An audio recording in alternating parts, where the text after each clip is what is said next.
La Iglesia primitiva y el período apostólico son un punto de referencia para los creyentes cristianos de todas las épocas. Es evidente decir que en el seno de aquellas comunidades tuvo lugar la primera vivencia del mensaje predicado por Jesús en Palestina. Es a partir de este interés por este valiosísimo periodo de la Iglesia que en el siguiente video se va a hacer un repaso sobre este, y es que no solo los creyentes, sino también los historiadores, filósofos, pensadores, desean acercarse al nacimiento del cristianismo para encontrar las raíces de un mensaje y un modo de vida que ha sido decisivo para la historia de la humanidad. Me complain and I'm neither dead or in jail. Esta primera etapa de la historia del cristianismo naciente se caracterizó por la rápida expansión del mensaje cristiano, de forma que en pocos años van surgiendo pequeñas comunidades en toda la parte oriental del imperio como resultado de la aplicación de los misioneros cristianos. Dicho proceso de expansión se llevó a cabo en distintas etapas, primero Samaria, después en la región costera de Palestina y desde allí a las regiones de Asia Menor y Grecia hasta llegar a Roma. Es así que ya en el año 50 después de Cristo, a solo 20 años de la crucifixión de Jesús, el Imperio Romano había quedado sembrado de pequeñas comunidades en las que se ensayaba un nuevo estilo de vida alimentado por una nueva fe. La resurrección de Jesús era un acontecimiento que no podía quedar en el silencio. Los discípulos se sienten impulsados a dar testimonios de esta buena noticia. Salen a las plazas, van por los caminos y llegan a nuevas ciudades. Como fruto del anuncio de esta buena noticia, comienzan a surgir pequeñas comunidades cristianas en las que se acepta, se vive y se celebra la resurrección de Jesús. Fue en estas comunidades donde se conservaron y transmitieron los recuerdos que tenemos en los evangelios. Durante este periodo, los recuerdos sobre Jesús se transmitieron de palabra. Los pequeños relatos adquirieron una forma fija, sentencias, parábolas, controversias, que eran fáciles de recordar. Era una tradición sagrada, cuyos guardianes eran los apóstoles. Pero junto a esta tradición oral, fueron naciendo también pequeñas colecciones de parábolas, milagros o relatos un poco más amplios como el relato de la Pasión que se iban poniendo por escrito. Es evidente que lo primero que determina esta comunidad de discípulos es la presencia del Espíritu. No son un grupo de personas movidas por su propia fuerza o iniciativa, sino por la fuerza del Espíritu Santo que Dios había prometido. Esta fuerza, que había acompañado a Jesús durante toda su vida y el que había prometido a sus discípulos antes de subir al cielo, se hace presente en el comienzo de la iglesia el día del Pentecostés.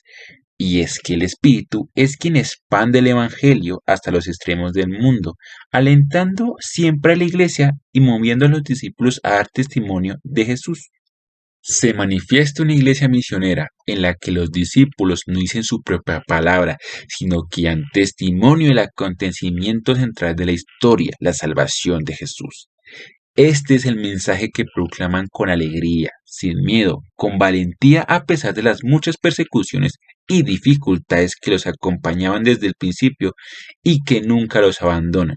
Los 12 con Pedro a la cabeza, los 7 capitaneados por Esteban y los doctores y profetas de la iglesia de Antioquía, cuyo principal representante será Pablo, todos ellos, hombres llenos del Espíritu Santo, forman una cadena que va llevando el testimonio de Jesús desde los apóstoles en Jerusalén hasta las comunidades helenistas en Antioquía y hasta los confines del imperio gracias a Pablo, cumpliendo así el encargo que dejó Jesús antes de partir.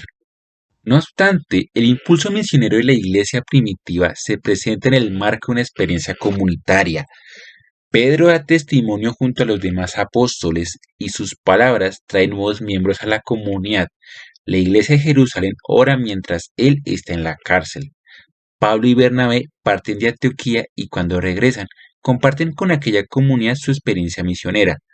Todo se hace desde la experiencia de la comunión y la fraternidad, edificando a la comunidad cristiana sobre los siguientes pilares: la enseñanza de los apóstoles acerca de Jesús, que va acompañado de milagros; la unión fraterna que se expresa en la comunión de los bienes, así como en la solidaridad; y la celebración de la Eucaristía y la oración. La difusión del Evangelio fue llevada a cabo por diversos grupos cristianos que tenían posturas distintas sobre la obligatoriedad de la ley de Moisés para quienes abrazaban la fe en el resucitado. La comunidad de Jerusalén y con ella el grupo de los apóstoles estaba más ligada a sus raíces judías. Por su parte, el grupo de los helenistas, compuesto seguramente por judíos procedentes fuera de Palestina, proclamaba que la novedad cristiana había roto las fronteras del judaísmo. Estos helenistas fueron los primeros que predicaron a los no judíos en Samaria y Antioquía, y quienes ayudaron a la misión de Pablo desde esta última ciudad. El diálogo entre estas dos formas de entender el cristianismo no fue siempre fácil, pero contribuyó a ir perfilando los aspectos propios del cristianismo frente al judaísmo, de tal modo que puede decirse que durante la generación apostólica, los seguidores de Jesús pasaron de ser un grupo dentro del judaísmo a convertirse en la iglesia cristiana. Este proceso de diferencia quedará concluido durante la segunda generación cristiana. Así pues, el hecho de que muchas de las comunidades estaban establecidas en el mundo helenístico dio a la misión apostólica un horizonte que ofrecía a los seguidores de Jesús múltiples ventajas, pero que no estaban exentos de inconvenientes. En este ambiente, en efecto, las pequeñas comunidades fundadas por los apóstoles, principalmente por Pablo, vivían bajo la permanente amenaza de un paganismo hedonista, de atractivos y fáciles cultos religiosos, de múltiples costumbres contrarias a la buena noticia. Es de aquí que se comprendan perfectamente las continuas advertencias, recomendaciones, llamadas de atención e incluso duras recriminaciones que Pablo y demás apóstoles hacen en sus cartas. Pero a pesar de todo esto, no cabe duda que la iglesia primitiva fue una comunidad llena del Espíritu Santo, que la impulsa a dar testimonio de Jesús y a vivir la unión fraterna, ofreciendo a los cristianos de todos los tiempos un modelo para la misión de la iglesia en la última etapa de la historia de la salvación, un espacio y un instrumento para que los hombres puedan obtener la salvación de Jesús.